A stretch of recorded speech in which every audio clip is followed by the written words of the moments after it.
a gente lembra de Outubro Rosa. A gente tem outras comemorações dentro do mês de outubro, mas aquele que prevalece é com relação à prevenção e aos cuidados com o câncer de mama, né?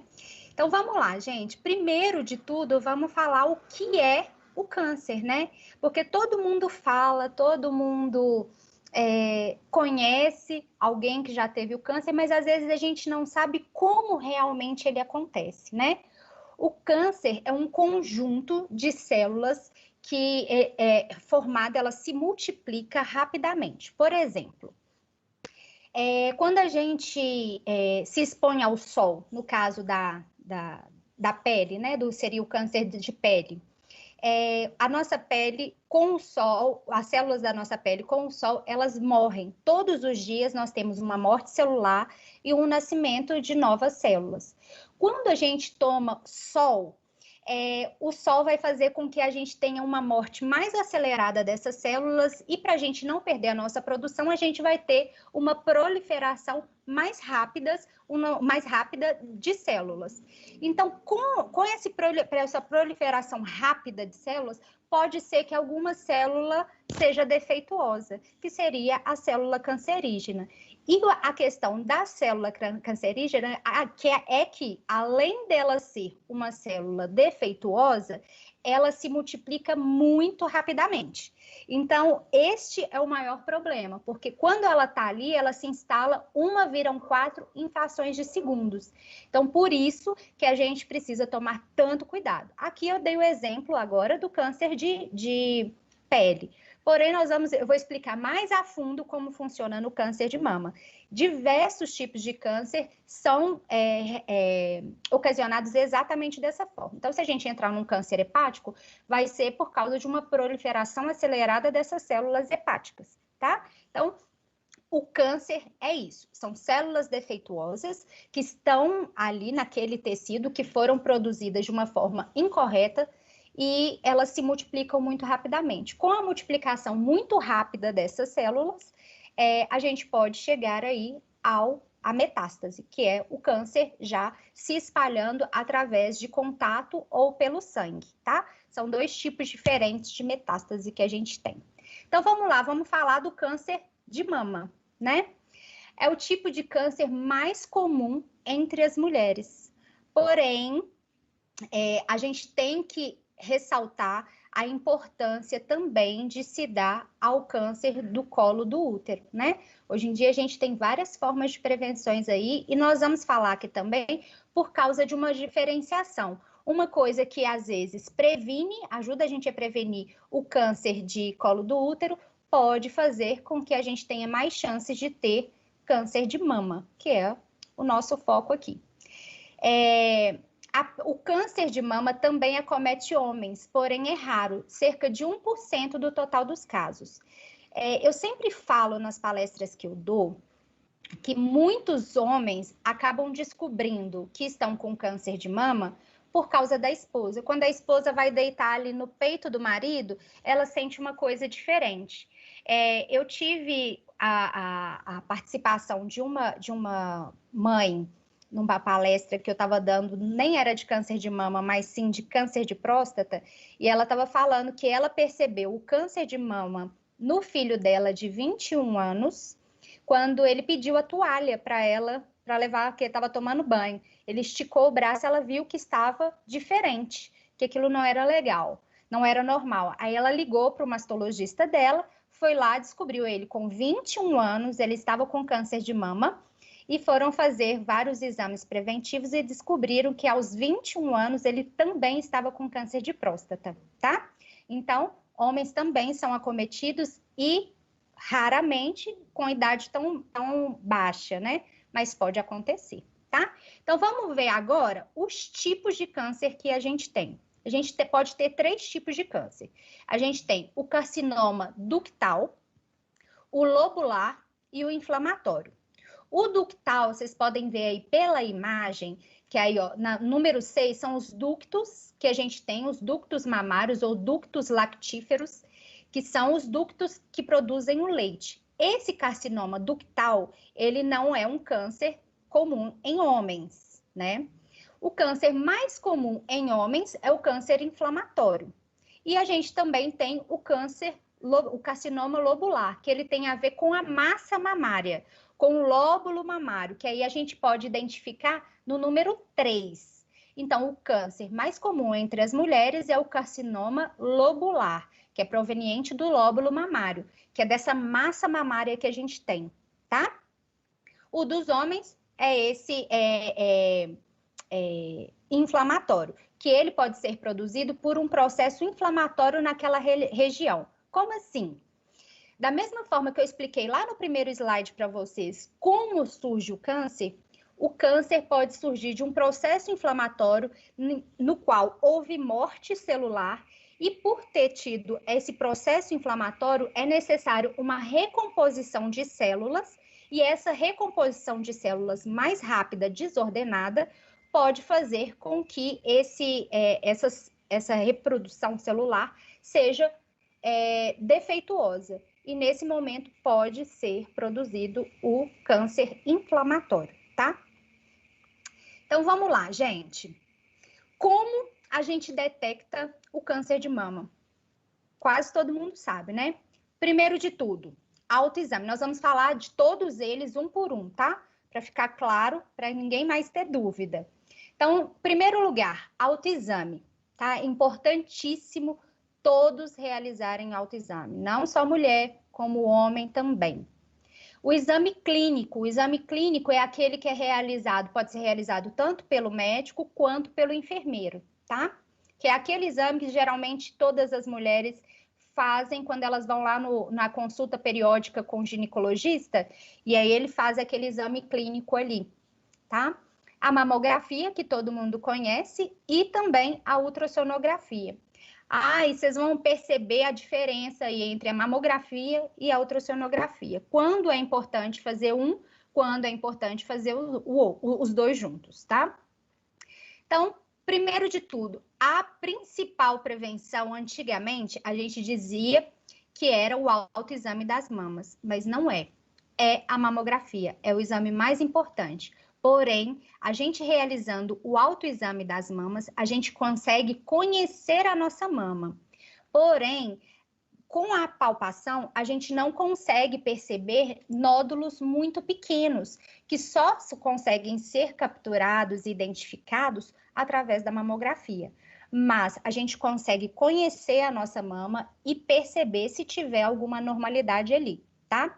Então, é essencial realizar, sim, o autoexame das mamas, pelo menos uma vez por mês, tá? Pelo menos uma vez por mês. E tanto mulheres quanto homens. No caso das mulheres, o que a gente tem que analisar ali? Primeiro de tudo, não realizar o autoexame próximo do período menstrual, tá? Porque a mama vai estar mais inchada e com isso a gente vai confundir, a gente vai sempre achar, tem alguma coisinha ali, tem alguma coisinha aqui. Então, vai ter sempre um achado naquele local ali. Então, vamos deixar para fazer 10 dias depois do período menstrual, que a menstruação foi embora. No caso dos homens, pode escolher um dia específico. Por exemplo, eu sempre falo com todo mundo, um dia que ninguém esquece, o 5º dia útil. Então, é o dia que cai o pagamento. Caiu o pagamento, faz o autoexame das mamas, tá? Então, é importante, independente de questão de idade, de sexo, é importantíssimo realizar o autoexame das mamas. Beleza, Elise, eu vou realizar o autoexame das mamas, já sei quando eu devo realizar, pelo menos uma vez por mês, mas o que eu tenho que observar? Primeiro, antes da gente tocar essas mamas, nós mulheres usamos, né, sutiã, então a mama fica mais quente. Então, primeiro de tudo, a gente vai tirar o sutiã, deixar essa mama respirar um pouco, para diminuir a temperatura, porque com o sutiã tem o aumento da temperatura.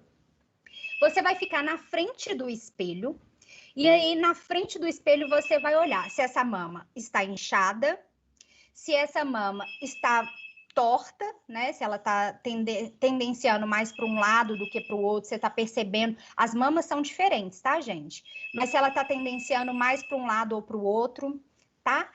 Além disso, Além disso, você vai olhar se a mama apresenta aparência casca de laranja, que é aquelas ruguinhas, sabe? Da casca de laranja.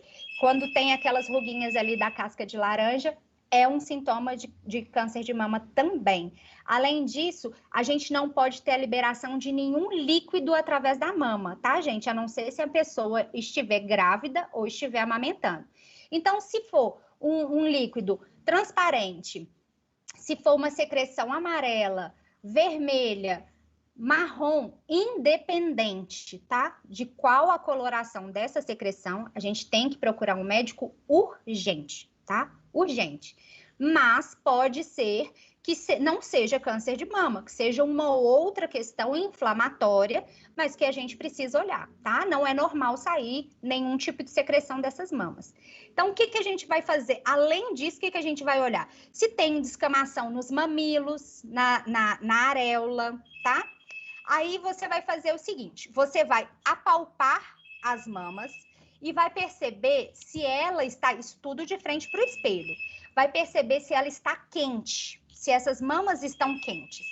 Se tiver quente, também é um sinal, um sintoma de câncer de mama, tá? Então, é pra gente ficar atento. Ah, mas então tá quente, quer dizer que eu tô com câncer de mama? Nem sempre, a gente tem que olhar, né? Então, o fato dela estar mais aquecida pode ser um processo inflamatório, mas também pode ser um tipo de câncer, tá? Depois disso, vocês vão elevar o braço de vocês, pode ser atrás da cabeça, ou atrás da nuca, ou nas costas, tá? Como for mais confortável para vocês.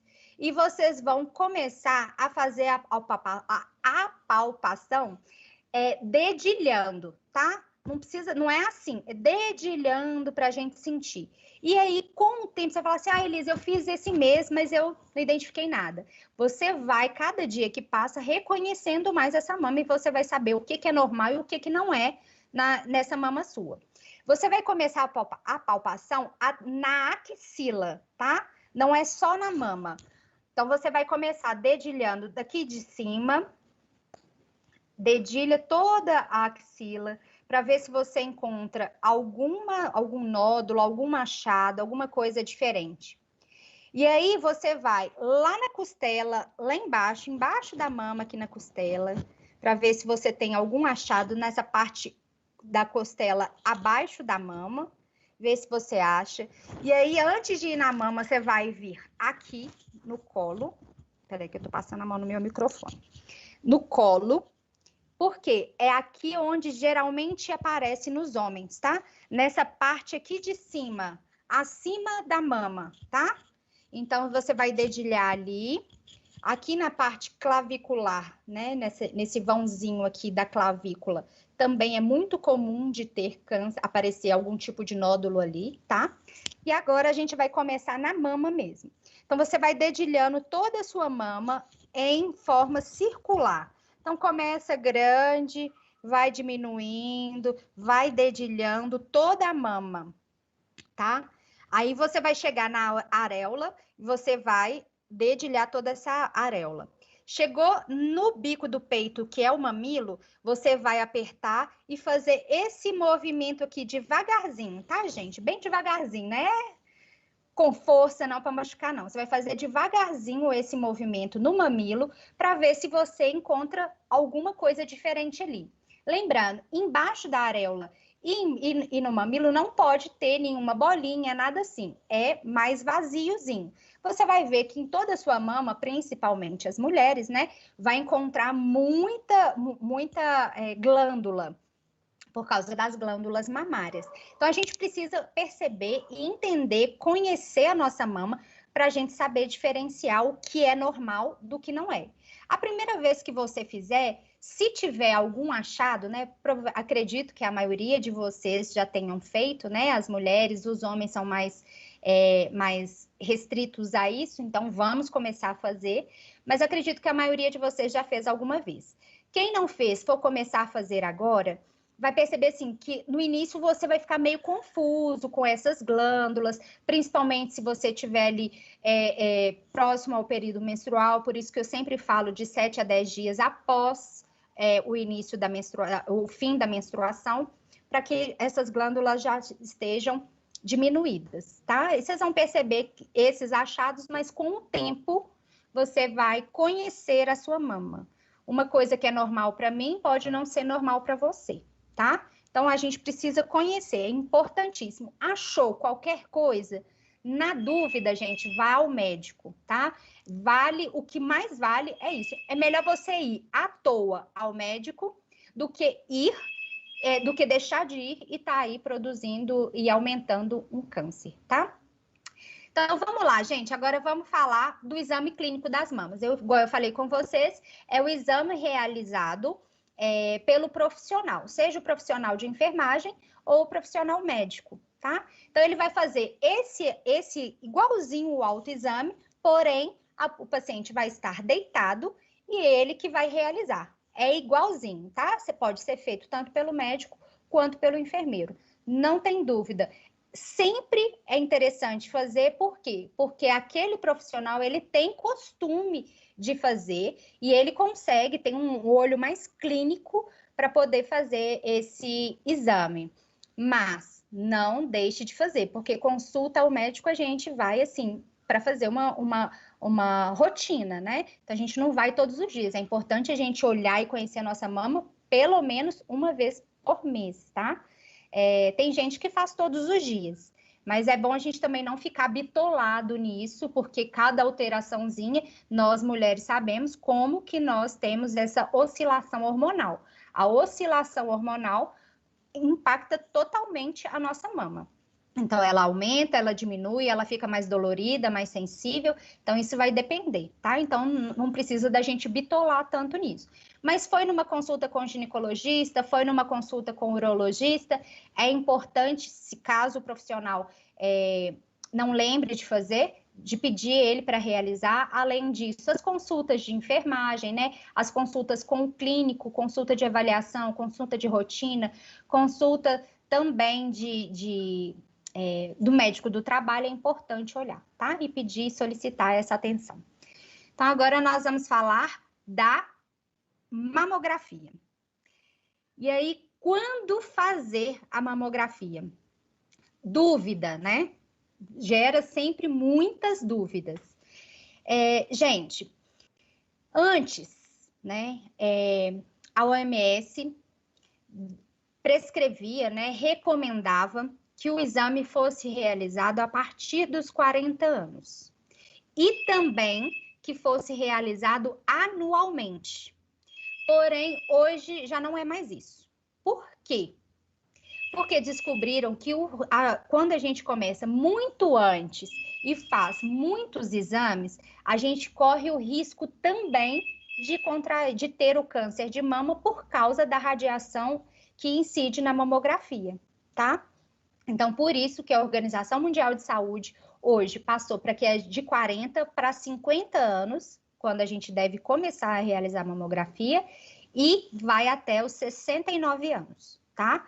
Antigamente era realizada anualmente, hoje, se você não tem nenhuma anormalidade, ela é realizada de 2 em 2 anos. Se não tem nenhum achado ali, se o médico viu a mamografia e viu que está tudo certo, ele vai passar para você de 2 em 2 anos. Ah, Elisa, mas não é assim não. A minha ginecologista pede todos os anos.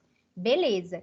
Cada médico age de um jeito. Hoje é preconizado na saúde pública dessa forma. Se você for na saúde pública, é realizado assim, mas se você tiver algum agravamento, ele pode pedir para você até 2 vezes por ano. Entendeu? Então, isso aí vai depender do seu médico. É seu médico de confiança? Segue aquilo que ele acha, tá? Essa preconização, ela é para uma totalidade da população. Cada um tem uma especificidade. Além disso, existem os grupos de risco, que nós vamos falar aqui. Se você está no grupo de risco, você vai começar a fazer essa mamografia antes. Ah, Elisa, eu tive que começar a fazer mamografia com 20 anos, a minha médica pediu. Ok, provavelmente ela viu que você tinha alguma chance maior de ter câncer de mama e por isso ela quis acompanhar essa mama, esse desenvolvimento dessa mama desde cedo. Então, é aí que eu falo, Você precisa ter um médico de confiança para seguir.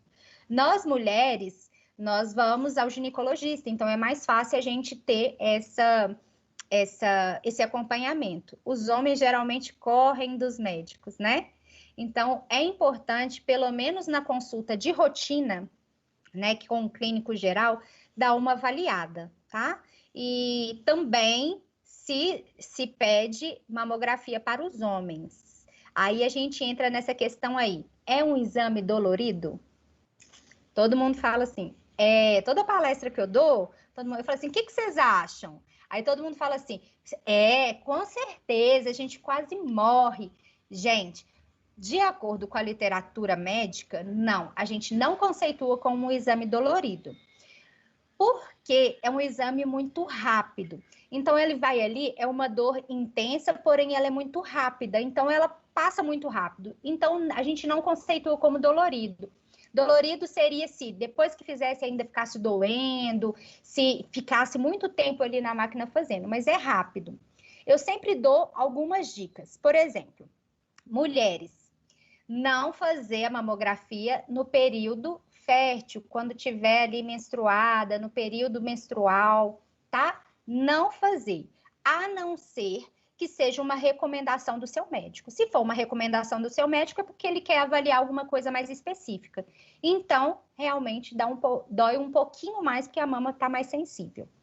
A outra questão, gente, é conversar. Se você tem medo, se você já tem a mama mais sensível, conversa com seu médico. Às vezes, eles prescrevem algum tipo de analgésico que pode aliviar nesse exame. Mas eu vou ser muito sincera com vocês.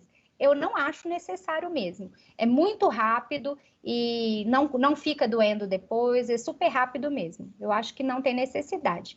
Agora, a questão que eu acho mais importante é o seguinte: nós que trabalhamos na área da saúde, a gente, por ter um trabalho muito rápido, muito dinâmico, e ali a gente precisa correr, às vezes a gente perde um pouquinho da humanização do serviço. E aí é importante você virar para o técnico que estiver fazendo, né, o exame, né, o técnico em radiologia lá e falar assim, olha, eu tenho a mama um pouquinho mais sensível, eu tô com um pouquinho de medo, faz com um pouquinho de cuidado para mim, porque às vezes eles apertam mais do que realmente é necessário. Então, quando você demonstra e traz ele para a realidade, que nós, né, somos humanos, sentimos dor, que poderia ser uma pessoa que ele ama, que está ali, às vezes o exame é realizado com mais cuidado, com mais carinho. Então, converse também com esse profissional que vai realizar essa mamografia, tá? Gente, falando de mamografia aí também, por que, né, fazer essa mamografia? Por que que ela é tão importante? Tão importante a gente fazer essa mamografia. Igual eu mostrei para vocês agora aí, vocês estão vendo aí uma foto da mamografia. Esse nódulo aí, que parece imenso, ele é um nódulo menor do que 1 centímetro. A mamografia é aquele top dos exames, sabe? Aquele top mesmo. Aquele exame que vai conseguir detectar nódulos menores que 1 centímetro. Você não vai conseguir detectar esse nódulo aí, que é menor que 1 centímetro, no autoexame. Não vai ser possível detectar no exame clínico. E também não é possível detectar na ultrassonografia, somente na mamografia. Por isso é tão importante, tá? Ah, Elise, então por que a minha médica pede mamografia e a ultrassom? Tem vários motivos. Depende do que esse profissional está querendo avaliar. A sua massa mamária, ela vai ser melhor avaliada quando a gente vai pensar em vasos, em ductos, tudo isso na ultrassom. Porém, na ultrassom não é possível detectar esses nódulos pequenininhos. Então, às vezes, o médico vai pedir para intercalar com a ultrassom com a mamografia, ou então pede a mamografia, viu alguma coisa ali e pede a ultrassom. Não, mas se não viu na mamografia, vai ver no ultrassom. Nem sempre, porque se for um problema no ducto, se for um problema na massa mamária, um problema nas veias, naquilo que irriga a mama, pode ser que somente a mamografia consiga vir, tá? Então, por isso que às vezes pedem os dois. Além disso, né, quando a gente fala em ultrassonografia, todo mundo fala assim, para que eu devo fazer, então, a ultrassonografia? Geralmente é recomendado para mulheres menores, abaixo de 35 anos de idade. Mas, igual eu falei para vocês, tem pessoas que começam a fazer mamografia com 20 anos. Então, vai depender do grupo de risco, da necessidade, o que aquele médico está entendendo que é importante realizar aquele exame. Então, você precisa ter um médico de confiança. Aquilo que ele falar, você deve fazer. Se você tiver alguma dúvida, procure um outro médico, uma outra assistência, tá? Tem a questão que sempre me perguntam, não sei se vai ser um questionamento de vocês, com relação ao silicone, tá? O silicone, tem gente que fala assim, Elisa, se eu colocar silicone eu posso amamentar? Tem pessoas que conseguem amamentar sim, tá? Quando colocam por trás do músculo, mas tem pessoas que não conseguem, então não é uma questão de certeza. Ah, se eu tenho silicone, eu consigo fazer a mamografia? Vai depender da recomendação do seu médico, vai depender de como essa prótese está, como ela foi colocada. Então, a primeiro momento, provavelmente vai ser solicitado uma ultrassom. E aí, depois dessa avaliação da ultrassom, pode ser que seja necessário solicitar a mamografia, tá? Então, pode ser que seja necessário sim, vai depender do seu médico, tá? Então, mais uma vez, eu vou falar com vocês. Tenha um médico de confiança, que aí você consegue seguir um plano tranquilo, calmo, sabendo que você está em boas mãos, tá bom? Gente, e aí, vamos falar então agora dos fatores de risco. O que são esses fatores de risco? Aquilo que vai fazer depender de com qual idade que você começa a fazer o câncer, a mamografia. Então, o fator de risco é aquilo que aumentam as suas chances de ter um câncer de mama. Primeiro, menarca precoce. É a menina ficar menstruada antes dos 12 anos de idade, tá? Então, meninas que ficaram menstruadas antes dos 12 anos de idade têm maiores chances de ter câncer de mama. Mulheres que pararam, né, entraram na menopausa depois dos 59 anos, também têm maiores chances de ter câncer de mama, tá? Então, menopausa tardia, menarca precoce, aumentam as chances de ter câncer de mama. Além disso, a gente tem aí o histórico familiar. O que é esse histórico familiar? Se você tiver uma pessoa do seu primeiro grau de parentesco que tenha tido câncer de mama antes dos 50 anos de idade, você tem um fator de risco, tá? Familiar, de histórico familiar. Se você tiver dois parentes que tiveram até segundo, terceiro grau, que tiveram dois casos de câncer de mama antes dos 50 anos, você também está nesse grupo de risco. A Elisa, minha tia, teve com 65 anos. Beleza, você não se enquadra no histórico familiar, tá? Então, você não tem esse fator de risco. Ah, mas a minha irmã teve com 20. Então, você tem, tá? Você tá nesse fator de risco. E se sua irmã teve com 20, você tem que começar a fazer essa mamografia o quanto antes. Então, se você, primeiro grau de parentesco, teve câncer de mama antes dos 50 anos, tem que fazer um acompanhamento periódico, porque tem fator de risco. Segundo grau, terceiro grau, se forem 2 casos antes dos 50 anos, tá? Deu para entender? Além disso, a gente tem o fator reprodutivo, eu tô nele, que são mulheres que não tiveram filhos antes dos 30 anos de idade, tá? Então, quem não teve filho antes dos 30 anos de idade também tem um fator de risco aí, tem mais chances de ter câncer de mama, tá bom? Por quê? Vou explicar para vocês, a gente está com um tempinho. Por quê, né, esse fator reprodutivo? O que isso vai interferir? Nessa questão do fator reprodutivo, a gente foi tirando todos esses conceitos de feminismo e tal, então o corpo da mulher foi feito para reproduzir. Então a nossa mama foi feita para amamentar. Então quando a gente fica menstruada, é o alerta do nosso corpo, fala assim, pronto, essa menina está começando a amadurecer para poder ter um filho, para poder reproduzir. Então, o ideal para a gente ter filho seria ali até uns 25 anos, tá?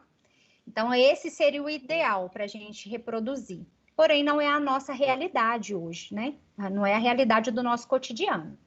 Então, o que que acontece? Quando a gente vai chegando lá nos 30 anos e a gente não teve filho, o nosso corpo acha que a gente desistiu, que a gente não vai ter filho mais. Então, ele começa a não desenvolver essa mama. Então, ela vai restringindo essa mama, ela não vai sendo desenvolvida para a reprodução do leite. E aí, de repente, você lá com 35 anos, você vai engravida. E aí vai precisar de uma produção acelerada. O seu corpo vai virar, suas células vão virar e falar assim, galera, vamos reunir aqui nessa mama que a gente precisa proliferar agora. Ela tá grávida e precisa amamentar. Então, vamos, e chama todo mundo, chama todo ali, forma aquele processo ali para desenvolver essa mama para que você precise, para que você consiga amamentar. E aí, vocês lembram o que eu disse lá no início? Que quando a gente tem essa reprodução de células aceleradas, a gente tem maior chance de ter o câncer de mama ou qualquer outro tipo de câncer? Eu sempre brinco com o pessoal o seguinte, quando a gente está escrevendo um texto, e aí a gente está digitando, digita, correndo. A gente não tem maior chance de mandar uma vírgula no lugar errado, uma palavra sem acento, ou um acento no lugar errado? É a mesma coisa que acontece com o nosso corpo. Quando a gente tem essa produção muito rápida de células, muito acelerada, pode passar uma célula despercebida. Gente, é importante lembrar que quando a gente tem um sistema imunológico bacana, o nosso próprio corpo vai identificar essa célula, tá? Essa célula defeituosa vai chamar todo aquele processo inflamatório, todo o nosso sistema de defesa e vai atacar essa célula defeituosa.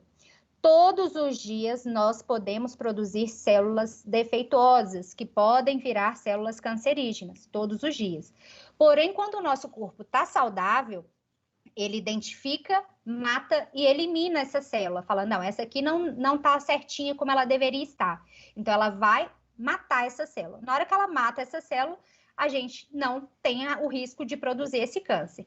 Porém, quando o nosso corpo não está 100%, então a gente está lá, mais de 30 anos não engravidou, a gente não tem uma vida, um hábito saudável de vida, né? Que tem até um dos tópicos aí. A gente faz um tratamento hormonal, tudo isso, a gente fuma, bebe, tudo isso vai fazer com que o seu sistema imunológico esteja mais depressivo. Com isso, pode ser que essa célula, nessa produção rápida, produza essa célula defeituosa e o corpo não consiga identificar, matar e eliminar, tá? E aí aumentam as chances de você ter o câncer de mama. Por isso, o fator reprodutivo também é um fator de risco e faz com que a gente precise de um acompanhamento mais assíduo ali com relação às mamografias, os autoexames e o exame clínico, tá?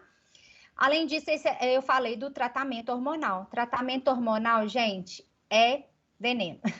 Tô falando assim, brincando com vocês, mas aumentam demais as chances da gente ter câncer de mama. Elisa, mas eu entrei na menopausa, eu faço tratamento hormonal para prevenir o câncer do colo do útero. Sim, os hormônios, eles vão prevenir o câncer do colo do útero e prevenir o câncer de ovário, tá? Porém, aumentam demais as chances da gente ter câncer de mama. Então, se você está entrando na menopausa, tente, e na andropausa também, tá, gente? A andropausa é a menopausa do homem. E às vezes o homem também precisa fazer essa reposição hormonal. Então, tente conversar ali com seu médico e ver se você consegue alguns métodos mais naturais, né, homeopáticos, para que você tente equilibrar os efeitos aí dessa queda brusca hormonal a partir de determinada idade. Então, quando a gente evita essas doses diárias de hormônio, a gente diminui esse risco. Mas se você faz e tem que fazer um tratamento hormonal, você também tem que fazer um acompanhamento periódico de mamografia, ultrassom, autoexame, porque aumentam muito as chances da gente ter câncer de mama, tá? Eu também falei com vocês com relação aos hábitos de vida, é isso. O que são os hábitos saudáveis de vida? São uma boa hidratação, uma boa alimentação, atividade física, dormir bem, tá, gente? E o controle do estresse. Importantíssimo, difícil, né? Até nos dias atuais, a gente vivendo essa pandemia aí, difícil a gente ter esse controle do estresse, mas a gente precisa.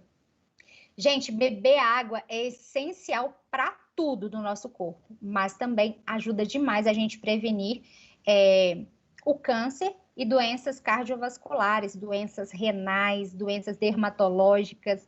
Então, é importantíssimo a gente beber água, principalmente nesse calorão aí, para não correr o risco de desidratação. Quando eu falo alimentação saudável, eu não falo de dieta, tá, gente? É outra coisa.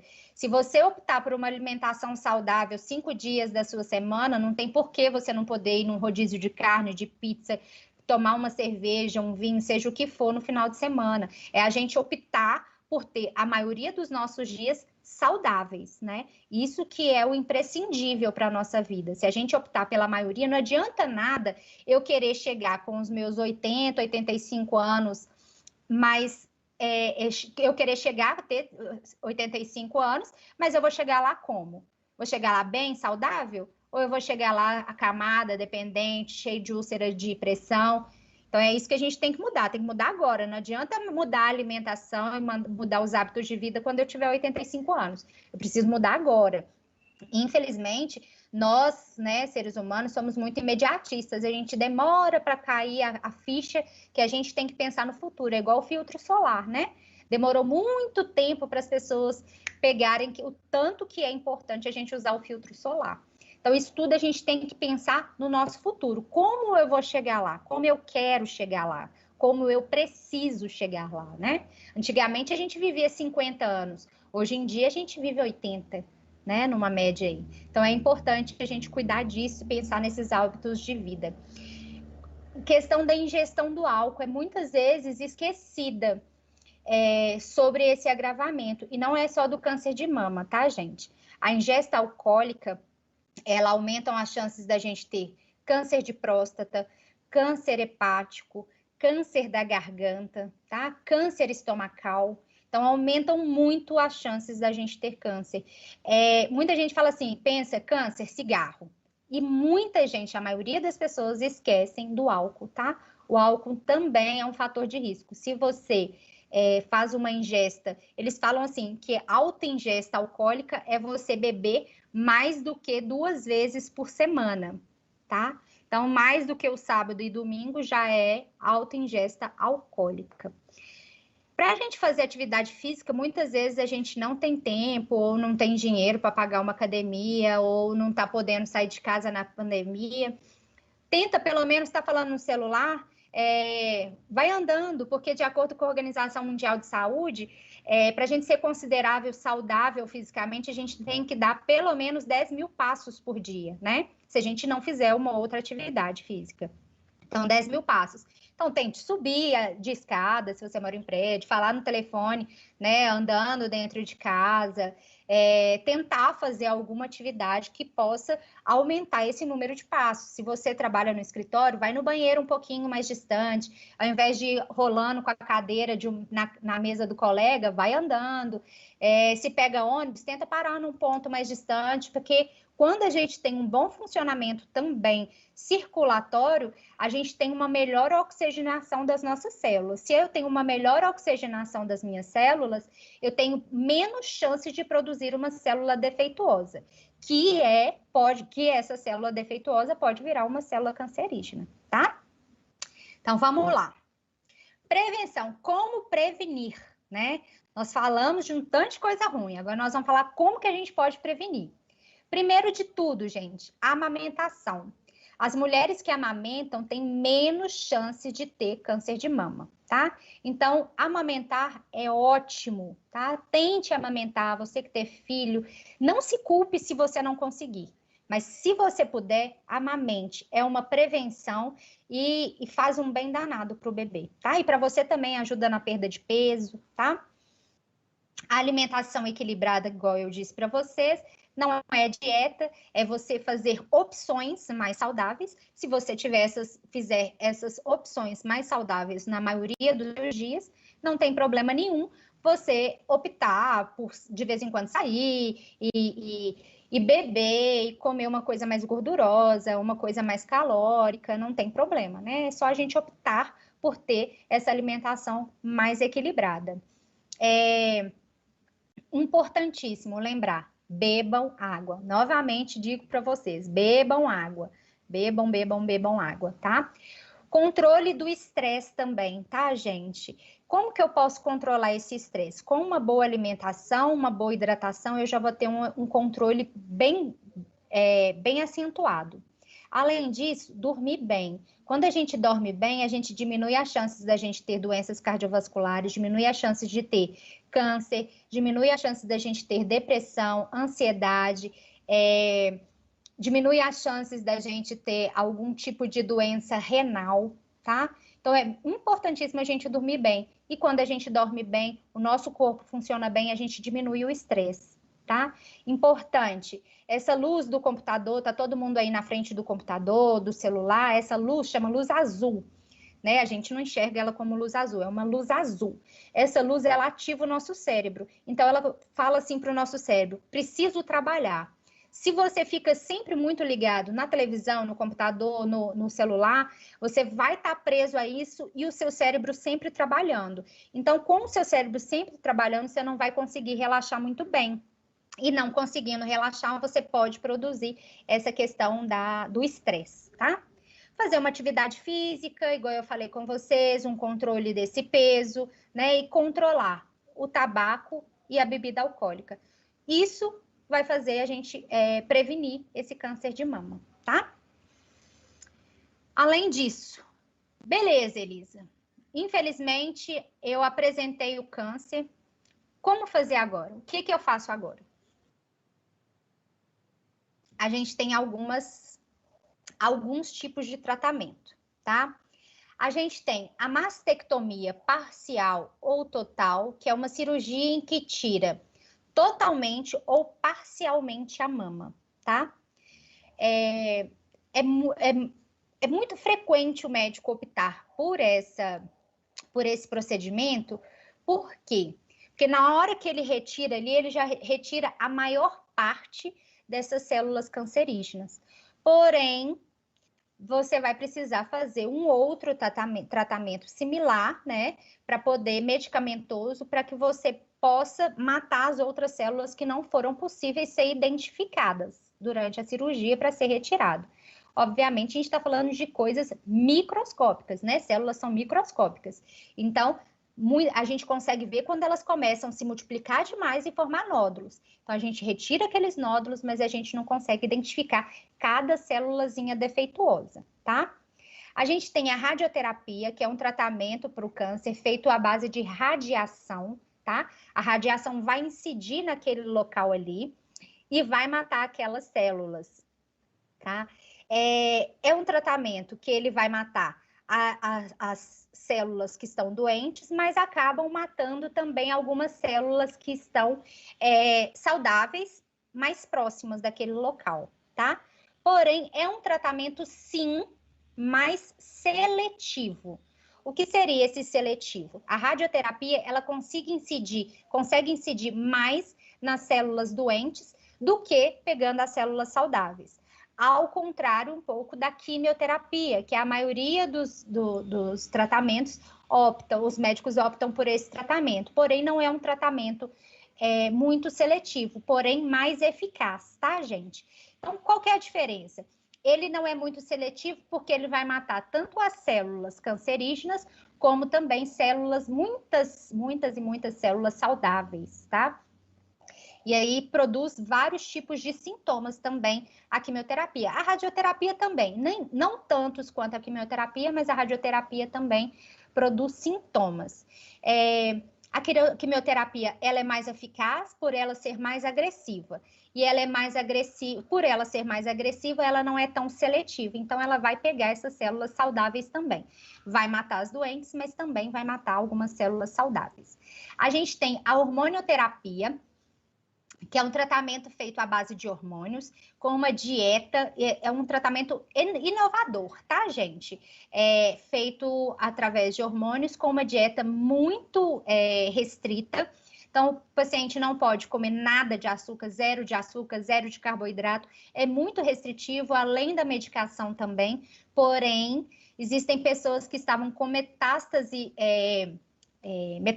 de contato, que é o câncer em vários órgãos do corpo, né? Um órgão aí passando para o outro, e foram curadas, tá? Com a hormonioterapia. Quando você está com metástase, a quimioterapia às vezes nem é mais eficaz, nem tem mais indicação de ser realizada. E eles descobriram essa hormonioterapia aí, que está em fase de desenvolvimento ainda, a hormônio, tá?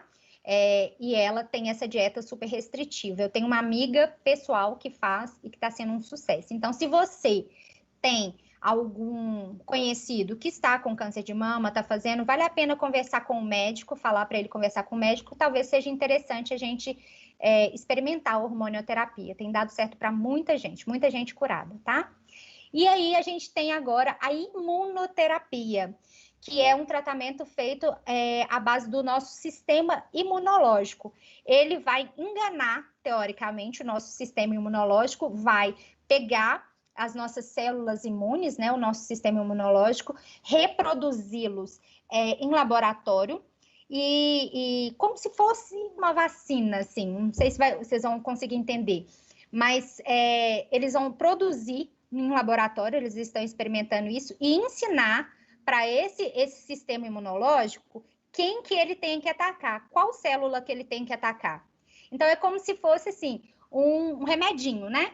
Porque a gente toma o remédio, como que o remédio vai identificar onde que tá doendo? Porque a gente tem uma liberação ali que vai mandar para o cérebro, olha, aqui que tá doendo. Então, o analgésico vai lá e faz efeito. Com esse método, eles vão pegar uma parte do seu sistema imunológico e ensinar para ele que célula que ele tem que atacar. Com isso, eles imaginam que o tratamento vai ser muito mais eficaz, que é o tratamento, assim, mais importante que vai existir nessas últimas décadas aí, que vai diminuir tanto os sintomas, né, e como vai ser um tratamento muito mais eficaz e mais rápido, tá? Como se fosse assim, tô com uma bactéria, tomei o antibiótico matou a bactéria, tô ótima. Como se fosse isso, tá? Então, ele vai retirar seu sistema imunológico, né? Vai tirar o seu sistema de identificação, de defesa do seu corpo, vai modificar ele, ensinar onde ele tem que atacar e coloca em você novamente, tá? Muito, muito, muito legal. Vale a pena pesquisar. Porém, está em fase experimental. Então, ainda não existe essa opção da gente tratar conversando com o médico e fazer essa opção. Então, a opção ali seria a hormonioterapia, mas eu achei interessante contar para vocês, porque eu tô achando super legal. Então, gente, para a gente finalizar, né? O melhor de tudo, em todos os âmbitos, quando a gente fala de saúde, é prevenção. A prevenção sempre será o melhor remédio. Existem doenças, no caso do câncer de mama também, que às vezes não vamos poder evitar. É um fator familiar, ou pode ser um fator reprodutivo, ou não, Elisa, eu tive que fazer uma reposição hormonal, né? Eu tenho que fazer por causa de um outro agravo que eu tenho, por exemplo, quem tem problema na tireoide. Então, você é obrigado a fazer para que você tenha uma vida mais saudável, uma qualidade de vida, e você teve que fazer e isso acabou ocasionando. Mas a maioria, quando a gente fala de saúde, a maioria da melhor forma de lidar com aquilo ali é a prevenção. Então, se a gente entender isso agora, né, a gente vai conseguir ter uma vida muito mais saudável. Se a gente não começar a falar assim, ah, não, beleza, quando eu fizer 40 anos, 50 anos, eu começo a fazer a mamografia, enquanto isso deixa. Essa amiga minha que eu contei para vocês, né, que ela faz essa hormonioterapia, ela é da minha idade, eu tenho 34 anos. Tem 10 anos que ela começou a fazer os tratamentos, ela fez mastectomia, ela descobriu na gravidez de gêmeos, e que ela fez a mastectomia e tudo mais. Então, Ela passou anos e anos fazendo quimioterapia, radioterapia, fez a mastectomia e sempre ela tinha uma volta, né? Uma queda nessa melhora dela. E agora com a hormonioterapia, ela está curada. Então é muito importante, isso há 10 anos atrás, 24 anos ela tinha. Então é importante a gente lembrar disso e lembrar que não são só as mulheres, homens também. A gente chama de outubro rosa porque a maioria, né, 99% dos casos de câncer de mama são de mulheres, mas nem sempre, né, esse 1% aí pode ser uma pessoa que a gente gosta, que a gente ama, então é importante a gente falar. Tem mamografia para homem, sim, o homem tem que fazer o autoexame das mamas e tem que ter abrir a cabeça, né? Faça um acompanhamento com seu médico, repare os sinais, os sintomas, se a mama está avermelhada, se está torta, se está tendo secreção, se está com aspecto casca de laranja, se tem alguma ferida, se ela está quente. É muito importante a gente observar essas coisas, né? A gente cuidar da gente, porque o nosso corpo, ele não só fala, ele grita. Então, é importante a gente olhar, prestar atenção e ter um médico de confiança, tá, gente? Seguinte, acabamos. Eu queria agradecer a vocês, né, pelo convite, por estar aqui. Estou agora super disponível para a gente responder as perguntas aí que vão ser mediadas aí pela Gabriela, uma linda, que eu estou adorando trabalhar. E caso vocês tenham alguma dúvida que não queiram perguntar no chat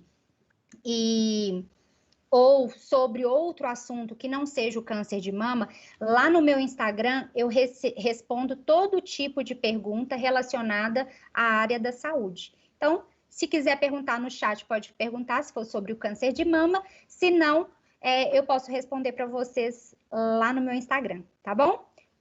Um beijo para vocês, vou responder as perguntinhas agora.